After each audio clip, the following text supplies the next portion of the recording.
Welcome to the Holy Shhh Podcast, Monday Night Raw post show for September 30th, 2024. It's your boy Abe from DET. It's your boy Ron T the Icon. It's your boy King Coach, man. You better know what it is. What's good? Let's get it. Sorry about the delay. Here in Detroit, we have Monday Night Football. You know how that go. Lions oversee everything in this city. So, hey, I'm sorry. We're a day late, but we're at it. Anyway, Monday Night Raw starts off with Jey Uso. He starts off the show off walking through the crowd to the ring with his son to celebrate his IC title championship reign. Soon as he entered the ring, people are chanting to the high heavens, "You deserve it," because he damn sure does. Right. Jey gives thanks to the fans and a special thanks to his mom.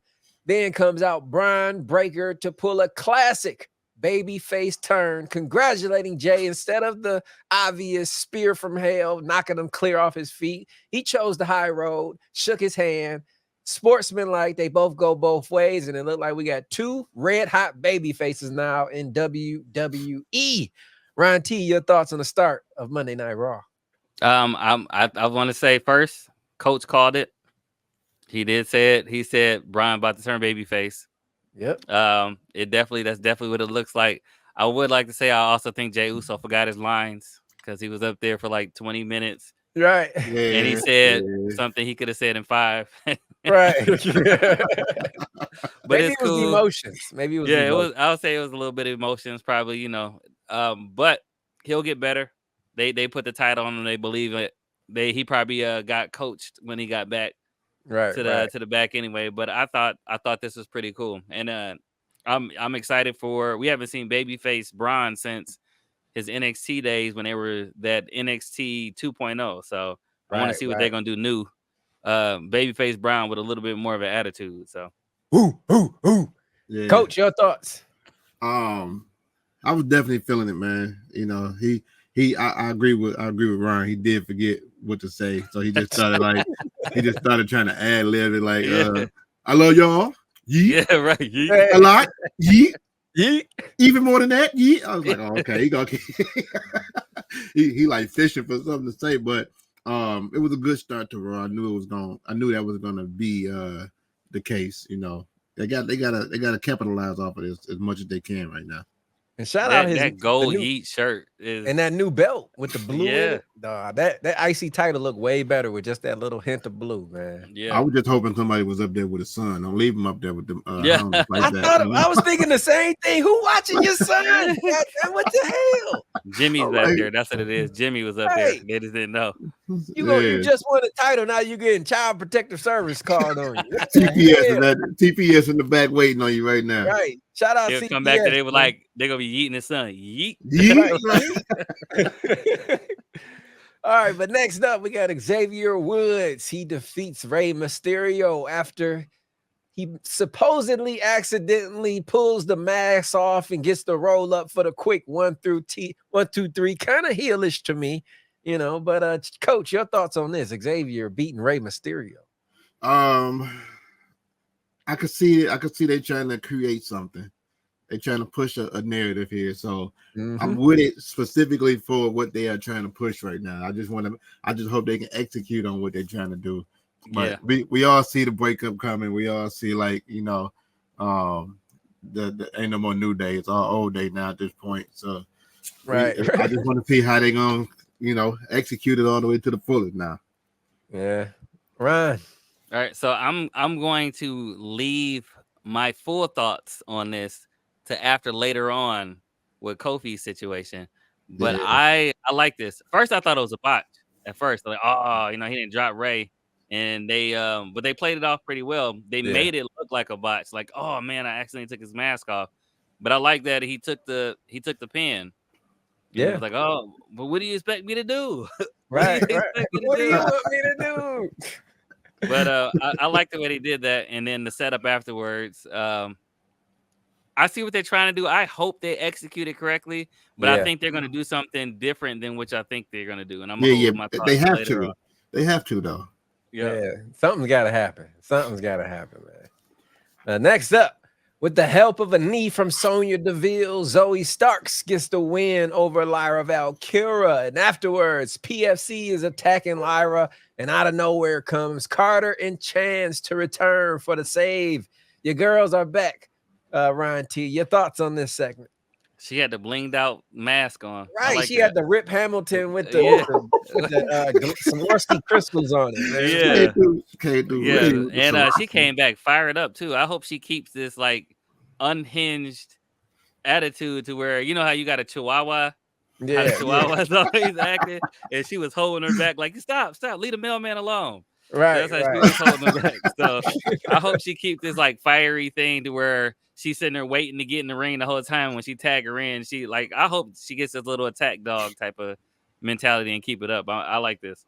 Yeah, definitely. Coach, your thoughts? She gave me the female version of Pete Dunne type hookup going on. That's when he was Butch. When he was Butch, he gave me the Butch feel. So, I'm with it though. I'm with it too, man. Glad to see him back to a women's tag team division. We need some teams to solidify that division, so hopefully they keep it going.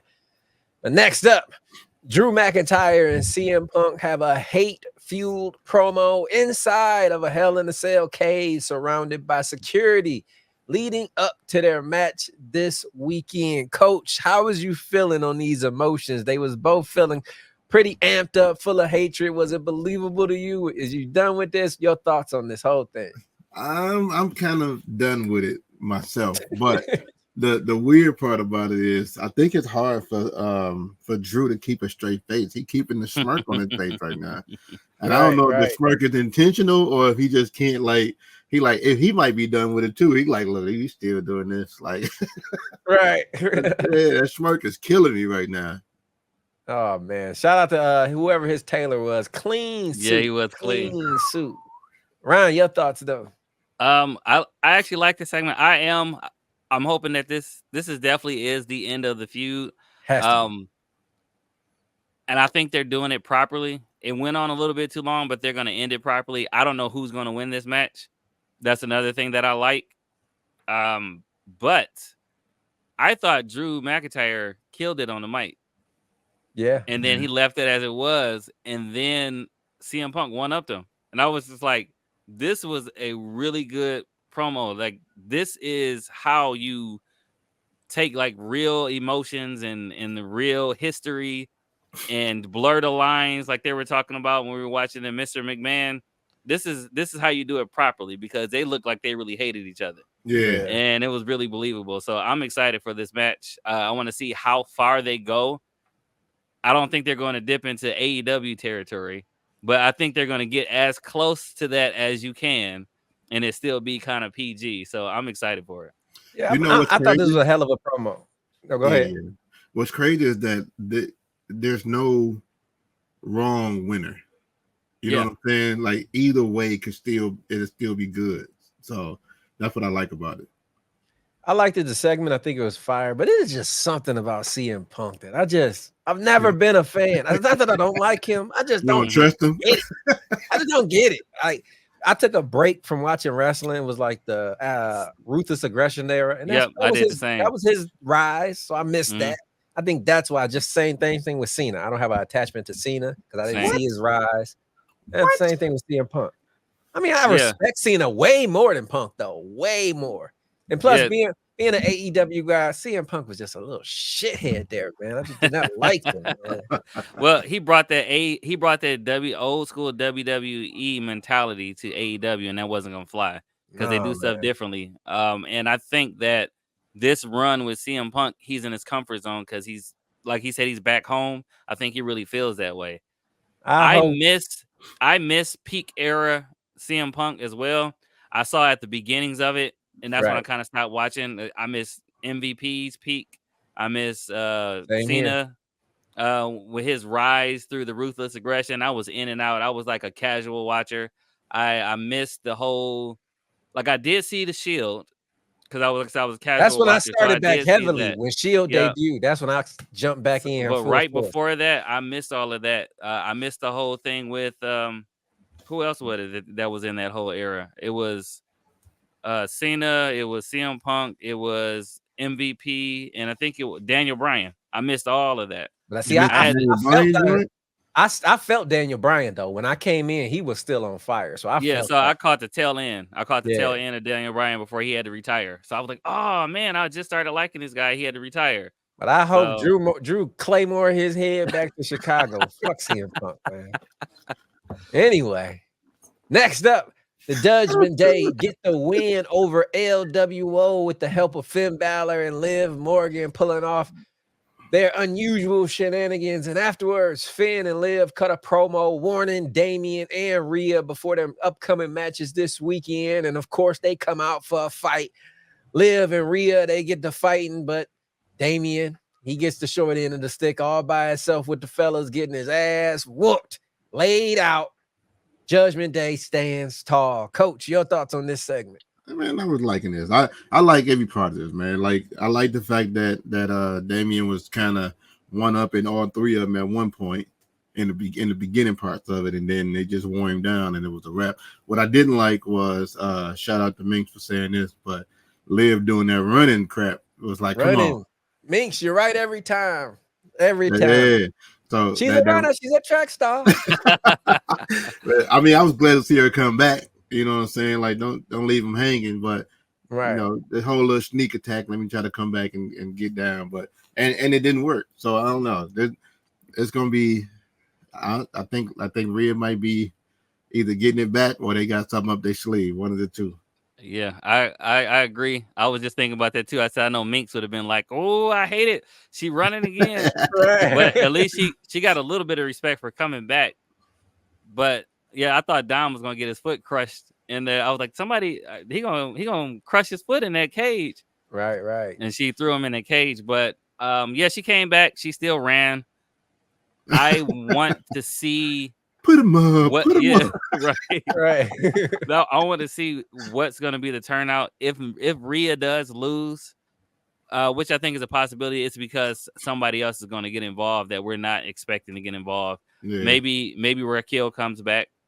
That was been a rumor that Raquel comes back as a heel to help her old tag team partner. I forgot about her.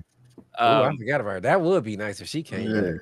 Yeah, so I heard that's a rumor that she's going to come back and join the Judgment Day so they could have two Latinos in it with Raquel and Carlito.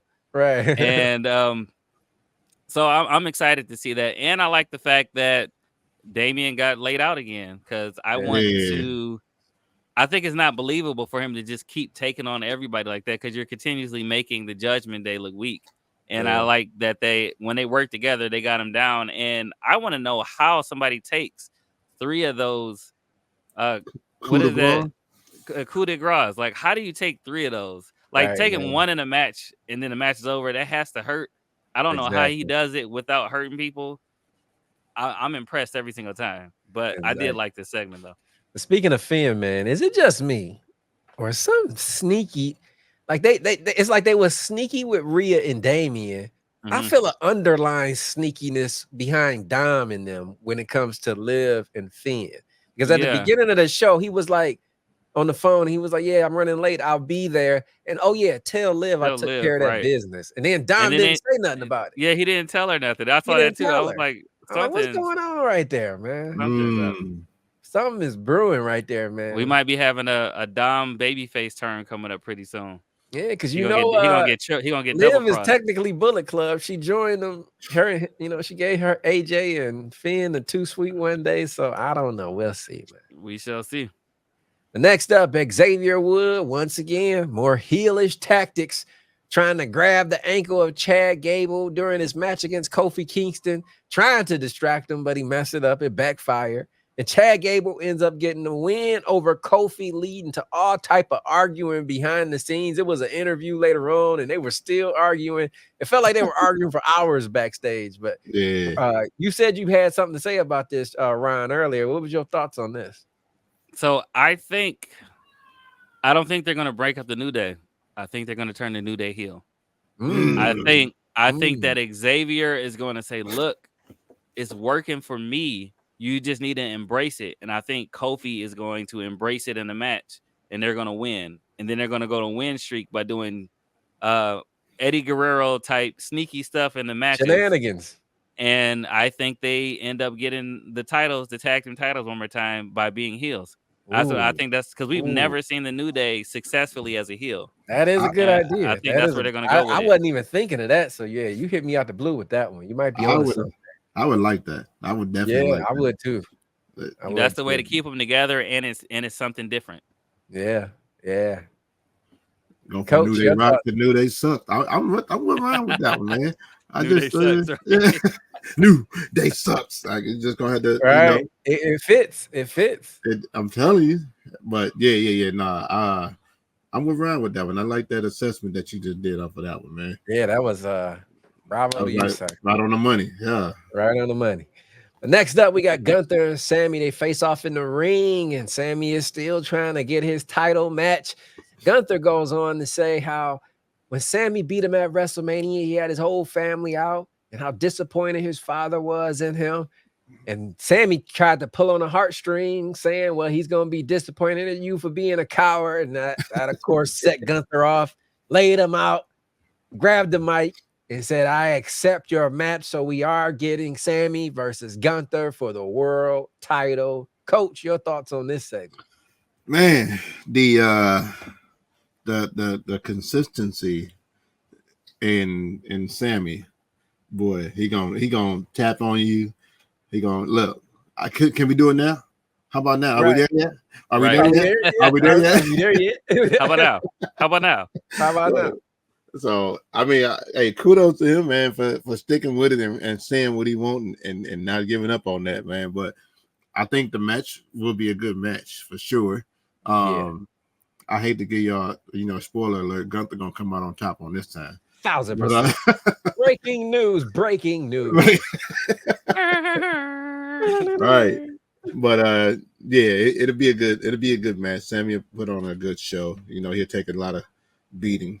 He might actually shake Sammy's hand after the match too. Yeah, he might. Yeah, I can see that. Yeah, I saw a formidable opponent. Yeah. Right. You earned my respect, Sammy. You are no longer a bum. You are no longer a bum. But I do like that they showed a little bit of cracks in the armor of Gunther. Is that he's doing all this because he is the breadwinner and he's supposed to be the honorable, undefeated thing. Like he wears it as pride for his family. Right. And if he disappoints his family, it makes him crumble. So I like that they show a little bit of armor, cracks in his armor. Definitely. And it almost humanizes Gunther a little bit. And I think that was perfect. That's a perfect thing to do with him and Sammy. So it's not the same match as before. Like there's other things at stake other than just the title. So I'm excited for this match. I think it's going to be a great match. They got good chemistry together. And Sammy knows how to take a beating in the ring. Pause. And I tried to frame it so you didn't have to say that, but he knows how to have a match where he gets beat up pretty bad and sells it pretty good. So I'm excited for this match. I'm excited for the one that's coming after this match. And I was just about to say that. Let's get right into it. Gunther's backstage, being interviewed backstage, and out of nowhere comes Brian Breaker. He interrupts and stares at Gunther's title, saying, I just wanted to see it for myself. Gunther responds to Brian Breaker and says, you are truly a bad ass, which prompts Brian Breaker to say, you will see how bad I am soon enough. Give me Brian Breaker versus Gunther now. Immediately. Yeah. Fuck Sammy. Somebody hit him with a car in the back. Knock him out right now. Send in Rikishi to take him out. Let's do the Cody Rhodes. I did it for Braun Breaker. Let's do the Cody Rhodes and let everybody just be like, no, we don't want this. I want Gunther to beat him. I want Gunther to beat him, and I want Brian to have to climb back up, maybe win the Royal Rumble, challenge him at Mania. You never know, man. Yeah. But I want Brian to fight for that title. They got to do a whole redemption thing. Brian Breaker and build him back up. When he made that perfect scenario for him. When he made that comment okay for him to be okay with not going back for like a round 2, trying to get the belt back and all that. I was like, I like it. I like how they shifted that. Finally, you shifting things and not gonna do a part 1, 2, 3, 4, 5, 6, 7, 8, 9, 10, 11, 12. You know what I'm saying? Right. Triple H, I know you watch it, man. I know you watch us. I know you watch it. Let us get a black guy win a pay-per-view match, please. That number is getting ridiculous. Yeah, let's do that. We're about to hit the thousands. This ain't and the Samoans, we don't need all the don't count, Triple H. Samoans do not count. Man. He said they do. He said they got to count. Hold on. Call Triple H. No. Yeah, but Gunther, Braun Breaker, woo-wee. That'll be I can smell it cooking in the kitchen now. Man. Yeah. He give me the Brock Lesnar vibe, man. Like I get the goosebumps when he come in. Yeah. And now that he a baby face, man, it's gonna be great, man. Mm-hmm. Great. But next up, one thing that wasn't great, I guess it was something though. AOP defeats Awesome Truth because in the middle of the match, Miz has finally had enough, and he said, "The hell with this dumb shit. Thank God we get heel Miz back. The world is not right without a heel Miz." But he walks off, and AOP, of course, destroys R-Truth. Get the 1, 2, 3. Ron T, your thoughts on this? Welcome back, Miz. Welcome. We're getting heel Miz is the best Miz that they're ever like. I don't even know why they tried to do babyface Miz. Like it never worked. It was a good little run. It was a good little run. run. It was funny for a while. Maybe he needed a break. Maybe this was his break, so they can, he could take frequent breaks and do what he got to do. But he's the best as a heel. He's one of the greatest heels that they've ever had in the company. So yes, Coach, your thoughts? Man, when I seen them going up against AOP, I see him going up against AOP, and then he turned and became an op, and I was like, oh no, don't do him like that. Don't do Booker T like that.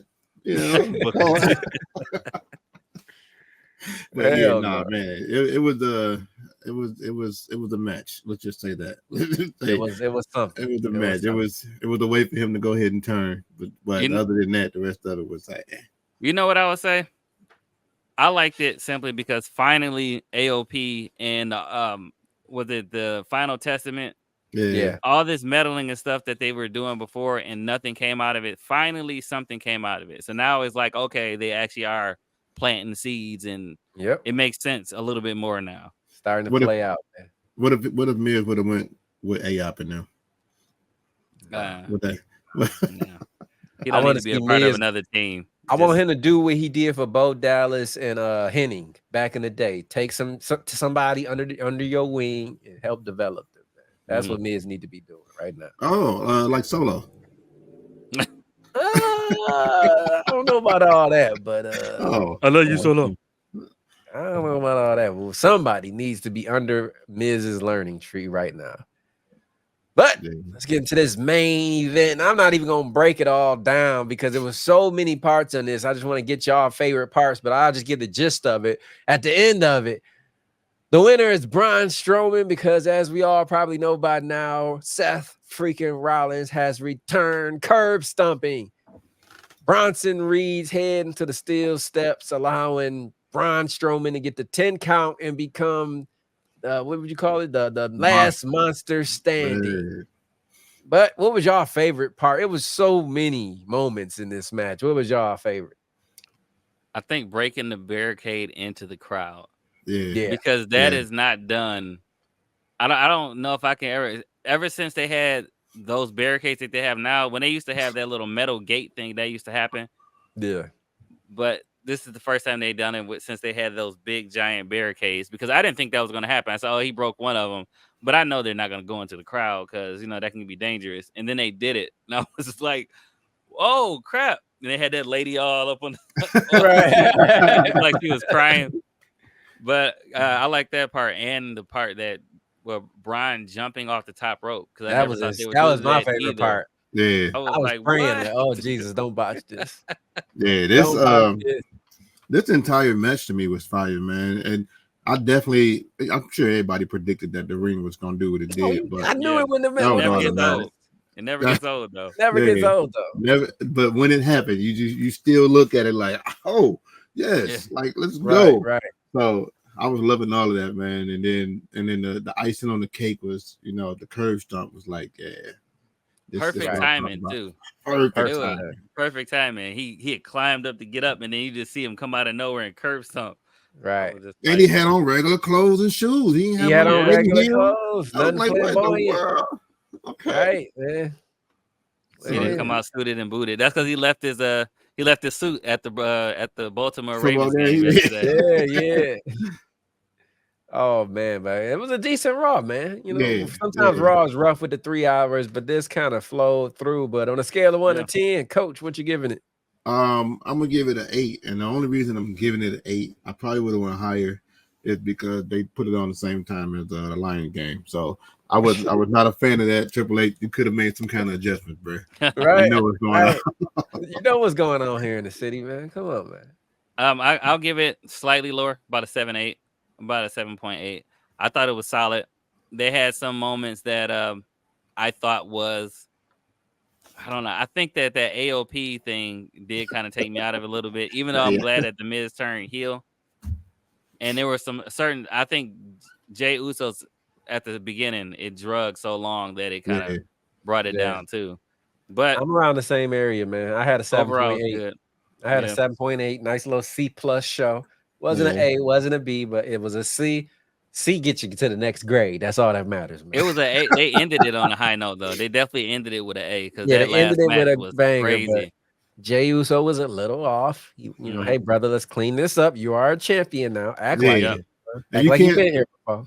You can't say stuff like I'm finna fight every night and then not fight. So, exactly. He fought back tears today, so it wasn't Well, next time you guys will see us will be the premiere Grand Slam show that everybody is looking forward to, NXT on CW, and I cannot wait. But until then, it's your boy AB from DET. It's your boy Ron T, the icon. And Coach DTM, that's King Coach to y'all, baby. Let's go. And you've been tuned in to the Holy Shhh Podcast.